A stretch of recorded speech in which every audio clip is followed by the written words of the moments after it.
What is going on, comic book fans?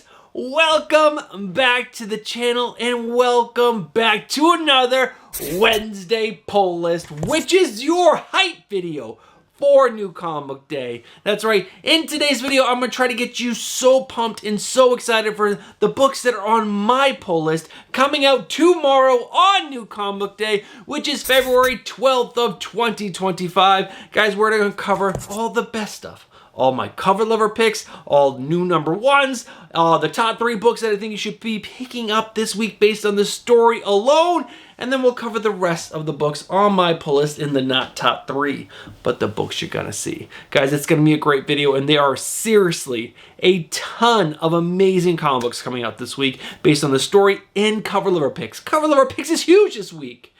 And if you guys have not joined the Discord just yet, do me a favor. There is a link down in the description below. Click on it. Join the Discord. There are some specific things that happen in the Discord that are not shared on the video because they are specific for everyone who's joined the Discord. So make sure you guys are doing that.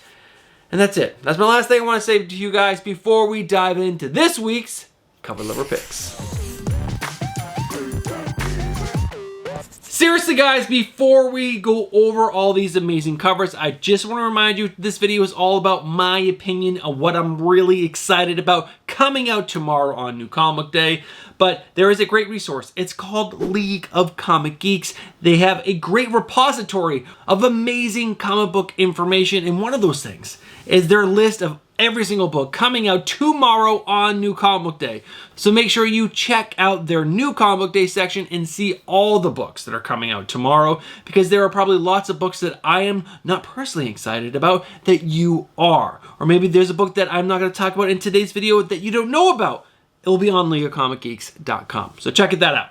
All right, guys, let's go ahead and go over these covers. And the first one up that I'm super excited about is Absolute Batman issue number 5 with the cover F and the cover E, which is the 1/50 Virgin ratio variant done by Clay and Seth. Man, Clay is on the pencils, Seth is on the colors, and this cover is an absolute banger. It is so good. Next up, The Amazing Spider-Man issue number 67 with the 8 Deaths of Spider-Man and the 1/100 Virgin sketch ratio variant done by Scotty Young.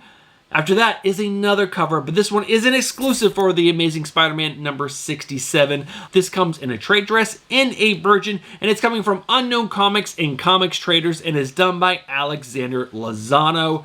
He nailed this freaking cover. This cover is gorgeous. I love it.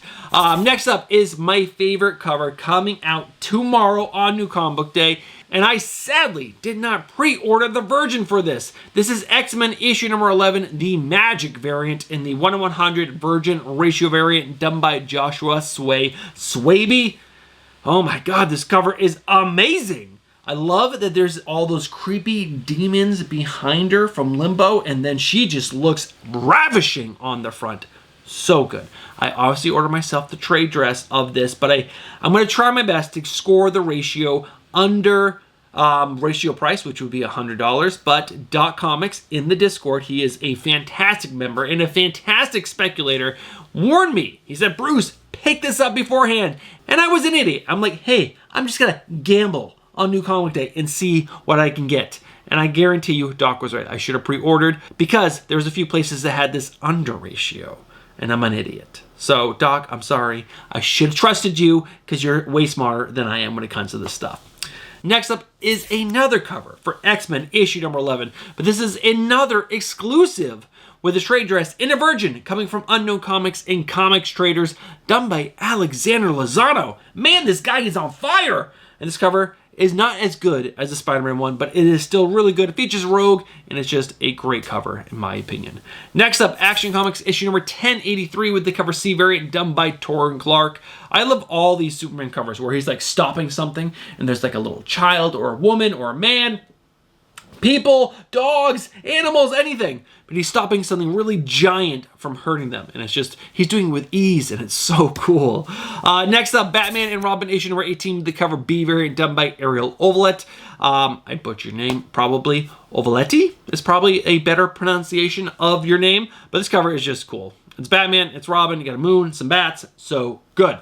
Next up, One World Under Doom, issue number 1 with the cover A and the 1 in 50 version done by Ben Harvey. I love Ben Harvey's artwork. I think this is really good. It's not his best, but it's good. It's actually really good. Now, the 1 in 50, you will probably be able to score probably around the $30 to $25 mark on mycomicshop.com tomorrow. It's just going to be a very widely ordered book because it's a big crossover event, so these are usually ordered pretty heavily, so you can get the higher ratios a little bit cheaper. Next up, One World Under Doom, another cover for this, with the variant in the 1 in 100 virgin ratio variant done by Rose Besh. This is an awesome cover. This is done by Rose Besh, and I don't love everything she does, but she's changing her style. She is evolving, and people are liking it more and more, including myself. This is a cool cover. Next up, One World Under Doom. I know, another variant, but this one is actually pretty cool. This is the Doomasaur variant done by Clayton Crane. It is cool. You got a giant T-Rex, all in metal, like Doom, and he's the Doomasaur. Really cool. Next up, Spawn issue number 361 with the cover A done by Bjorn Barends. It's awesome. This is really good. Like, Spawn looks absolutely epic. There's all these demons coming out from underneath his cape. So good. Next up is another banger. This is Magic, issue number 2, with the variant in the 1 in 100 virgin ratio variant done by Pablos Villalobos. Another book that's probably going to go above a ratio. I think it's already selling above ratio on the secondary market. It's really good.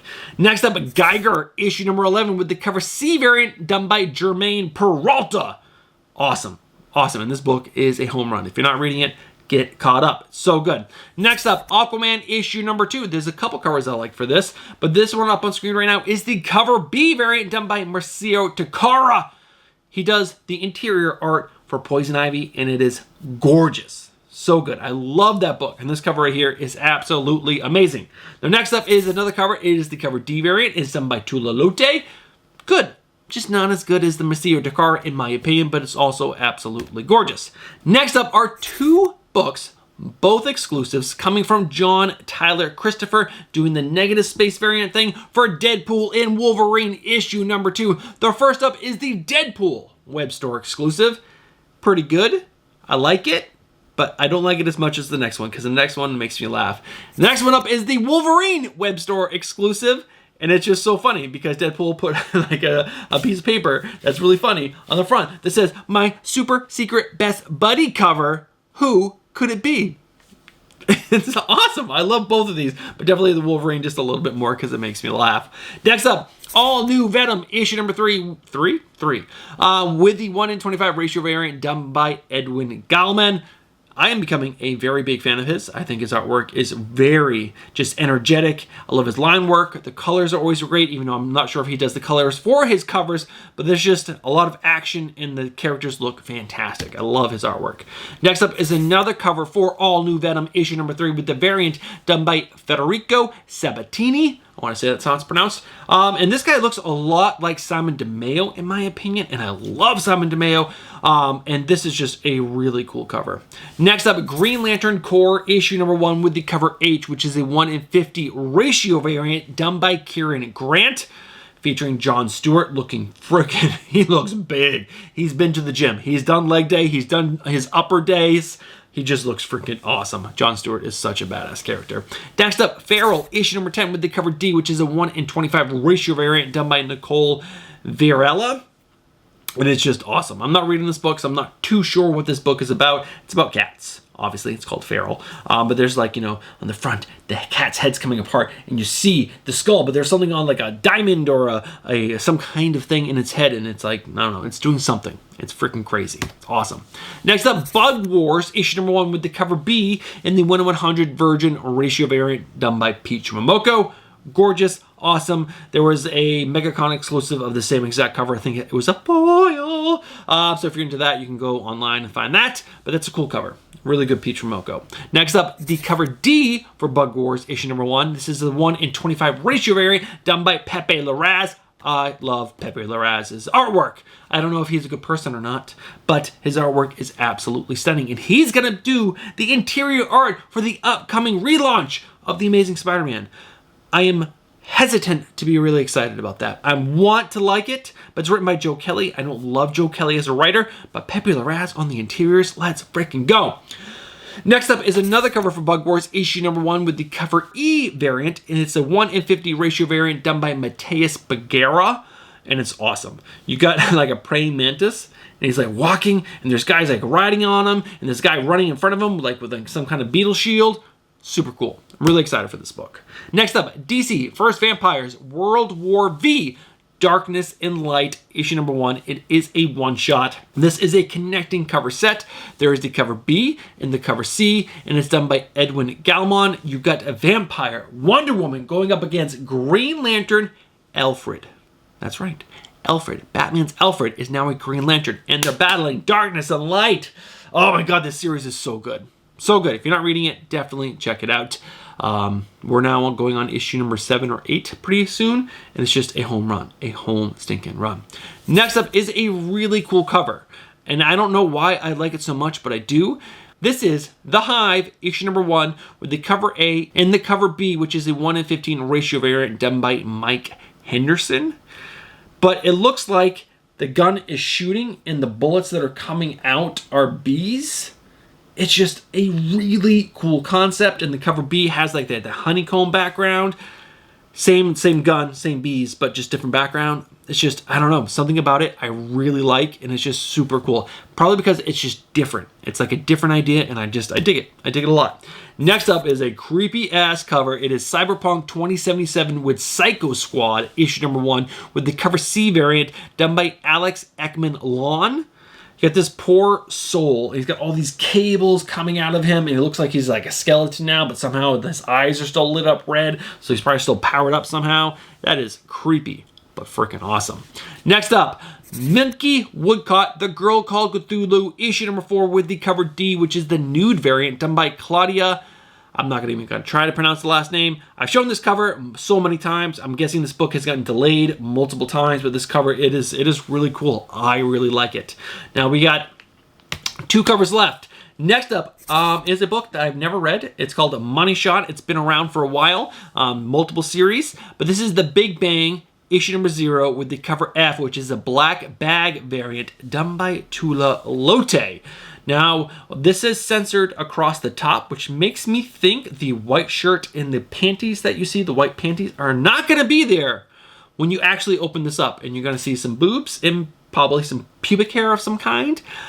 This is a gorgeous cover. Tula Lote really did a great job on this cover. And yeah, I'm definitely going to pick this up because I love her artwork.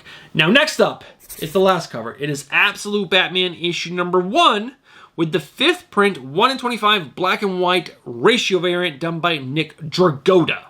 Now, there are 2 other 1:25s, both for Absolute Wonder Woman and Absolute Superman, issue number 1. They're both 1:25s, so both black and whites, and I just did not like them as much as this Nick Dragotta one. But just so you know, they're out there. Go find them. But guys, that is it for all my cover level picks. I told you there were going to be some absolute bangers, and there were. I followed up with what I told you. I didn't lie to you. It was awesome. But guys, there are a bunch of books coming out this week. There are 22 books on my pull list. So let's not waste any more time and check out my pull list. Now, as you guys can see, the pull list is pretty big. This is the end of my monitor, and it almost fills the whole entire thing. That means it's a giant week in comic books. And like I said, there are 22 books on my pull list this week. But guys, these are blurry. These are small. You can't see them, so let me go ahead and throw them up on screen right now.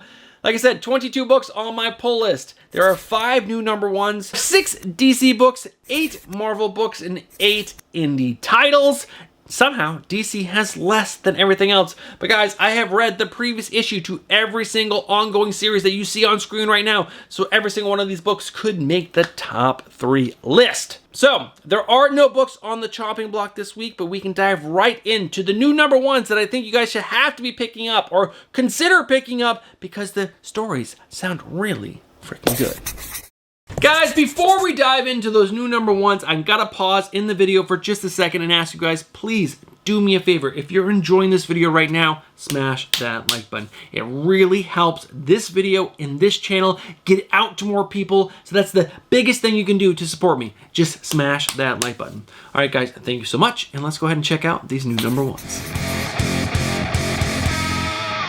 Let's not waste any time. Let's dive right in. And the first new number one up, and I'm pretty excited about, is Eddie Brock Carnage issue number 1. Now, when I first saw this on previews, I was like, come on, another Carnage book, and this is gonna be with Eddie Brock? What is going on? But then I saw the writer on this book, and that weight, that stupidity was lifted. This is going to be written by Charles Soule, guys. Charles Soule is going to be writing this book, and we're going to have art by Jesus Sayas. And I got excited because Charles Soule is one badass writer, and he's going to dive into the whole symbiote universe and Carnage and Eddie Brock together.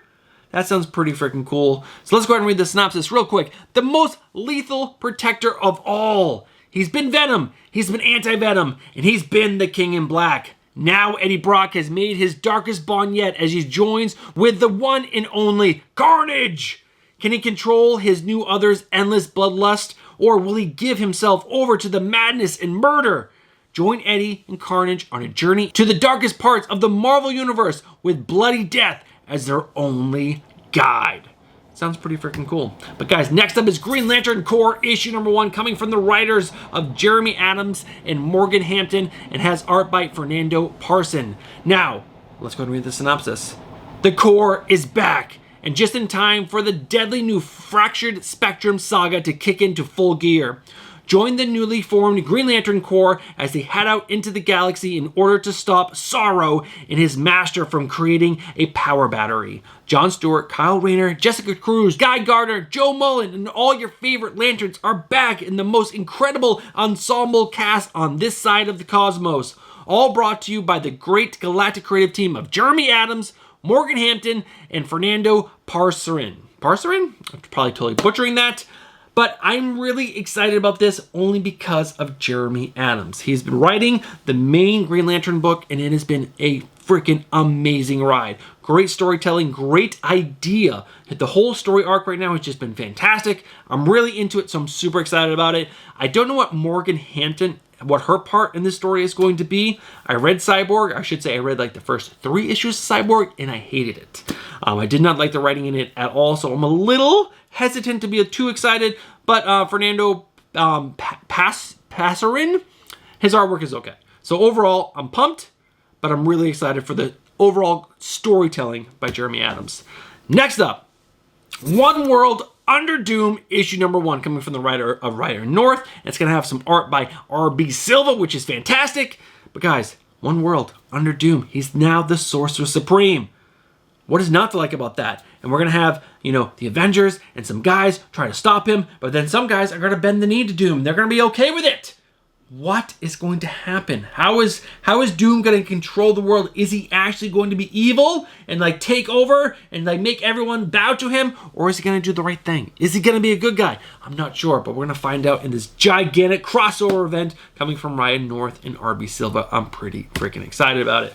Next up, DC vs. Vampires World War V Darkness and Light issue number 1, coming from the writer of Matthew Rosenberg. And this is going to have art, not by Otto Schmidt, which is pretty sad, but it's going to have art by Daniel Bayliss and Nicolota Saimezja. I'm probably totally butchering that, I'm sorry, but I'm just really excited for this one-shot because I love this DC vs. Vampire universe, and the fact that we're going to have Alfred going up against Wonder Woman, it's going to be so good. And if you've been reading this series, you will know why. Because these two characters are they are from the opposite spectrums, because now she's a vampire. She hates humans, and she just wants to suck their blood and take them and make them under the vampire's control. And then Alfred is one of the last remaining humans fighting for us. The light continues. So good. So good. And the final book is Bug Wars issue number 1, coming from the amazing writer of Jason Aaron. And this is going to have art by Mumad Asroar. Guys, this guy's artwork is incredible. I love his artwork. I collect all of his covers because I think his artwork is just freaking stunning. And he's gonna do all the cover A's and the interiors for this book. I'm just pumped. But let's read the synopsis for this last book, and then we're gonna get into the top 3. Slade Slaymaker is a kid from Alabama suddenly lost in a vicious world beyond his imagining. A world of marauding ant armies, spellcasting spider witches, and beetle-riding barbarians. A kingdom of tiny but deadly warriors hidden in his own backyard. The same world that saw his father eaten alive by insects now plunges young Slade into the middle of a brutal bug war to decide the fate of his family. It's happening in his own backyard. His father got eaten by bugs. Awesome. Awesome. And I hate spiders, and now they're spell-casting spider witches. I hate that, and I hate bugs, but I'm really, really excited about this. It's amazing covers. Just really pumped. But guys, those are all the new number ones that are on my pull list that I think you should be excited about. Consider picking them up. If you're not considering it, go into your local comic book shop, open up the book, flip through, decide for yourself. Or, check out a preview online. But guys, those are all the new number ones. Now it's time to check out the top 3 books that I think you guys should be picking up this week because the previous issues were so good, and I am so pumped for the new ones coming out this week. There were 17 books that could have made the top 3 list of the 22 because the other 5 were new number ones, and they usually do not make the top 3 list. But guys, of the 17, a lot of those stories were really good. But there was only 3 that were great. Or I should say, better than great, because they made the top 3 list. And the first one up is going to be Moon Knight, Fist of Khonshu, issue number 5, coming from the writer of Jed MacKay, and it's going to have art by Dev Parmanik. And guys, this story is just hitting on all freaking cylinders. And issue number 4, which I read yesterday, was a little disappointing in the sense that Mark has slowly been building up his team around him to help lift him up, to allow him to do the things that he needs to do to more people and protect more of his part of the city. And it was awesome. But the villains have done something to him that I don't like to see, and that is make him doubt himself. Make him, pull back and only think he himself can, do what needs to be done. Otherwise, everyone around him is going to be hurt and die. And that is not the case. But it's an interesting part of the story because, like I said, through 3 volumes, this is volume 3, I believe, of the Moon Knight run by Jed MacKay, it's all been lifting up him and building out this cast of characters. So now he's pulling back, and I'm excited to see how his team is going to come in and respond to the fact that he is now trying to solo himself and do all the things that needs to be done to beat this big bad. I think it's really interesting. I cannot wait to see how Jed MacKay is going to lay this out. I'm not sure how many more issues he's going to be on this book, but it's going to be really sad when he leaves because it is so good. But if you guys have not read any of Jed MacKay's Moon Knight run, I highly suggest you do. It has some amazing art by Alessandro Cappuccio, Dev Parmanik, and some other artists. And just the writing is some of the best. Some of the best, especially at Marvel. I think this is definitely my favorite Marvel ongoing for a very long time. For years, because he's been on it for so long. Guys, that is the number 3 book. What could be in the number 2 spot? Well, let's not wait any more time. Let's go ahead and find out. A shocker in the number 2 spot. Because I have not been enjoying this series. It's also written by Jed MacKay. Guys, I'm talking about X-Men. Issue number 11 comes out this week from the writer of Jed MacKay, and it's going to have art by Nathan Diaz. I don't know him as an artist, per se, because I don't think I've ever seen that name on a comic book before, but issue number 10 was a home frickin' run. The writing was exactly what I had been expecting to come from Jed MacKay. Especially coming from Moon Knight, loving his Moon Knight run, loving what he did over on Doctor Strange and Strange before that. He just has a great way of handling a group of characters and really highlighting them as characters, but also lifting up all the other characters around them. I say that a lot because when it's done well, it's done really well. And in issue number 10 was a great issue where the big bad in the book came to the doorstep of the new home in Alaska and threatened, and he wanted to arrest all of them. But then Cyclops he confronted this person in a diner, sat him down, and just went through the process of why he can't do this. And told him, and as he was doing this, he had a team going around the world, destroying facilities run by this company. And it was just so well written and so well executed, the whole plan of Cyclops. It was amazing. It was what I've been wanting all along in this X-Men title, and we got it.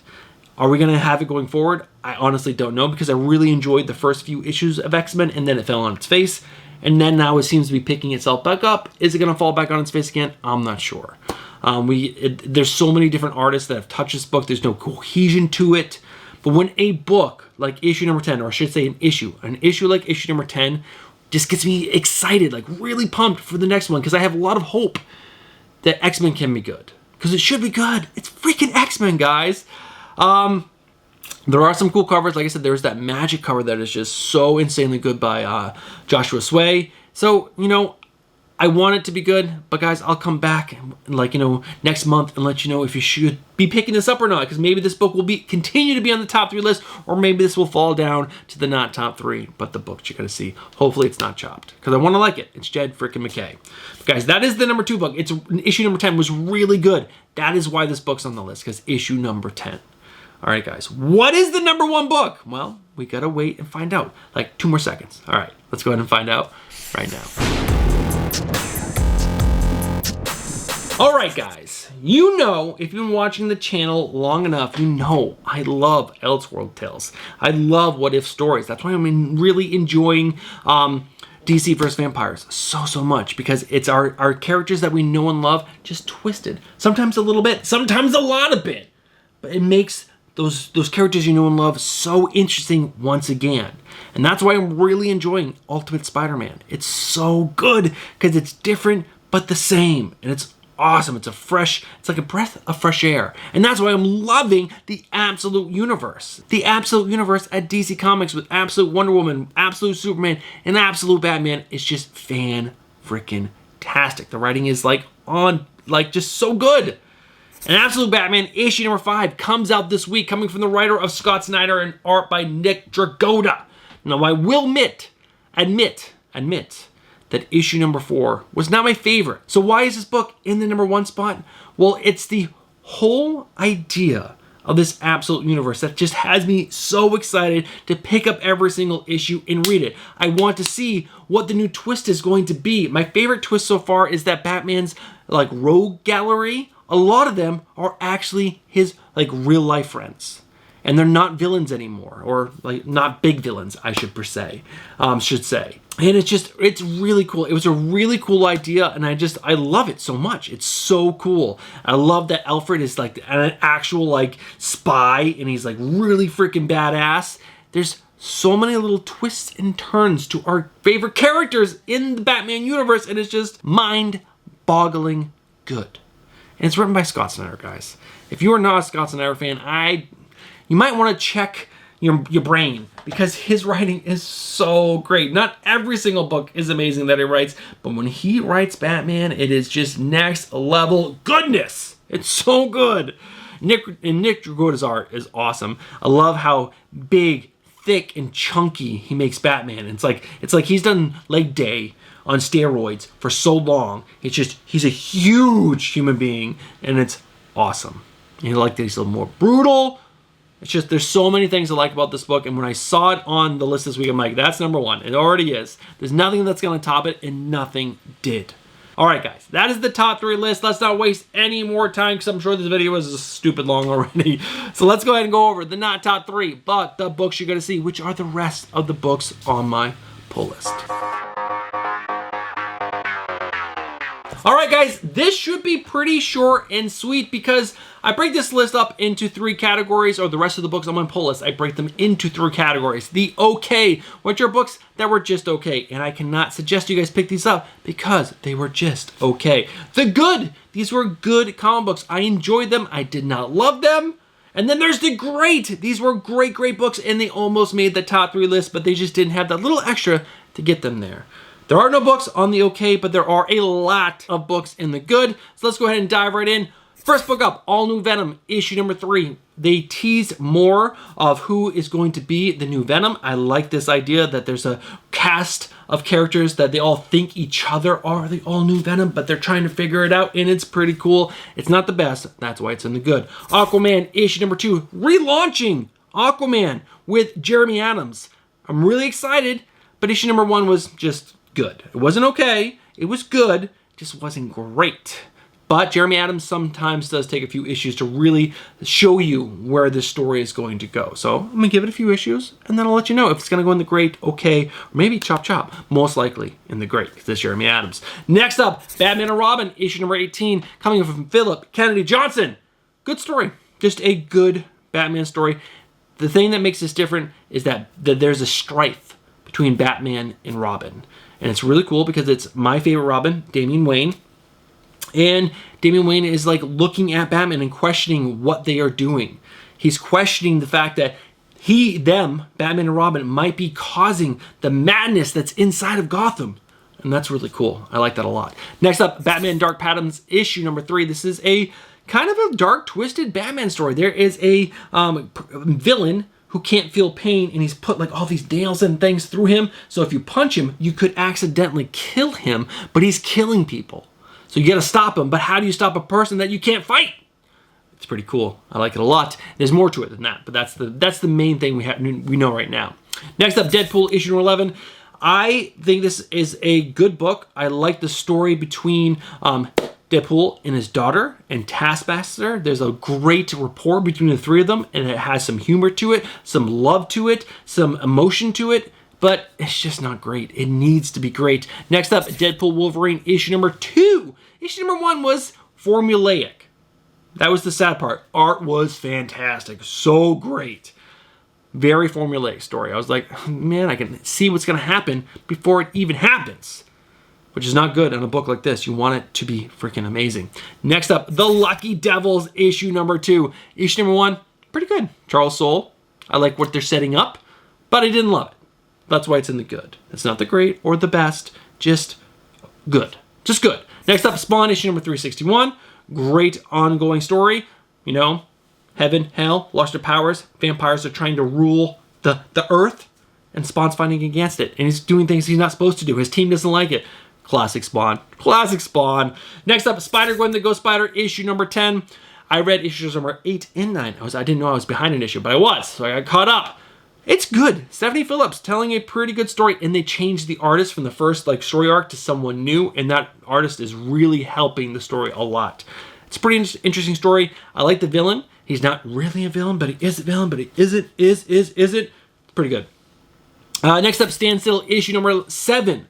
Quick read. It's thick, but it reads really fast because there wasn't a ton of dialogue. But the artist changed, man. I forgot who the artist was on the first 3 or 4 issues. They changed it to someone else, and he just is not bringing it like the other guy. And the story is really suffering because of that. It's sad to say, but comic books are done by 2 people, the artist and the writer. And if they're both not great, the story does suffer. So I like the story, but it's just good. It should be great. Next up, Transformers issue number 17. Again, the story can get really confusing. That's my main critique about this book, is that it's not easy to follow because they're jumping around to Decepticons, Autobots, over on, what's the name, Cybertron, to Earth. They're just all over the place, and it's hard to follow. I wish the story was a little bit easier to follow because it's Daniel Warren Johnson doing the writing, Jorge Corona, and some other great artists doing their art. It's just, I don't know. I like it. It's good, but it's not great. And the last book is Witchblade, issue number 8. And I think what's hurting this book is that it's the writer. The writer is good. The story idea is good. We're getting the darkness, which is really cool. I'm excited for that. But it's just not great. The dialogue can get really cheesy. It seems sometimes it seems the writer just skipped a part and is jumping ahead. I don't know. I don't love it, but it's good, and I'm going to continue reading it. All right, guys, there's 2 more books, and they're both in the great. First up, Geiger, issue number 11. Jeff Johns, Gary Frank, back together after 3-issue or 4-issue hiatus of Gary Frank not being the artist, and it is back, baby. It is so good. And my favorite part of this book, on this new story arc by Jeff Johns, is that we've gotten a new character in the night, and he's now Geiger's sidekick, and he is his conscience, and it's so good. I love it so much. I love the idea of this knight just being there for him to, you know, help him make the right decisions because he's just so angry all the time. It's so good. And the final book is The Moon is Following Us, issue number 6. Daniel Warren Johnson, Riley Rusimo. Awesome story. I'm not going to go ahead and give you a whole synopsis, but this last issue, issue number 5, had an ending that I did not see coming, and it was like, what are they going to do? And the really cool frog character, something happened to him, and it was like, oh, but then I don't know. 2 parents trying to save their daughter, stuck in a dreamscape. Really cool. Really cool idea. Lots of crazy characters, just a lot of fun. Energy. The art by Riley Rusimo is perfect. And Daniel Warren Johnson also is just doing some art for it. It's a great, great book. Love it. All right, guys, that is the end of today's video. We've covered it all. Cover letter picks, new number 1s, top 3 list, not top 3, but the books you gotta see. So let's go ahead and wrap this video up. All right, guys, we have made it to the end of today's video. I got a new chair, which I'm really excited about. It's super comfy. I got rid of the faux leather chair from Secret Labs, and I got their like fabric chair. My job gives me a little stipend that I can spend on home office stuff, and I got a new chair, and it's really comfy, and I love it, and it's like, it's cool, right? You like it? Like, guys, let me know if you have a Secret Lab chair, and if do you like it as much as I do, because I freaking love it. But guys, today's video, pretty stinking awesome, right? How many amazing covers were there? I really hope I can get my hands on that X-Men issue number 11, 1 in 100 tomorrow on New Comic Day for under $100. I was stupid not to pre-order it, but I'm sorry, Doc. I was hesitant. My comic book funds were low, and I'm like, what if there's something else that comes along and I really want that? But, you know, I should have just pulled the trigger. But guys, that is it. If you guys watched from the beginning of today's video all the way to this point in the video right now, you guys know what you are. You guys are legends. Thank you guys so much for supporting the channel. Another thing that you guys can all do to support the channel, like I said in the middle of today's video, smash that like button. It really helps the video out in this channel out so much if you guys smash that like button.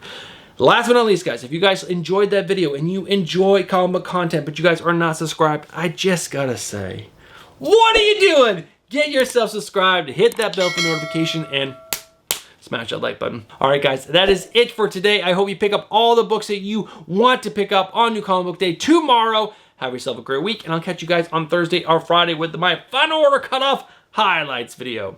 Have yourself a great week, and I'll check you then. Peace.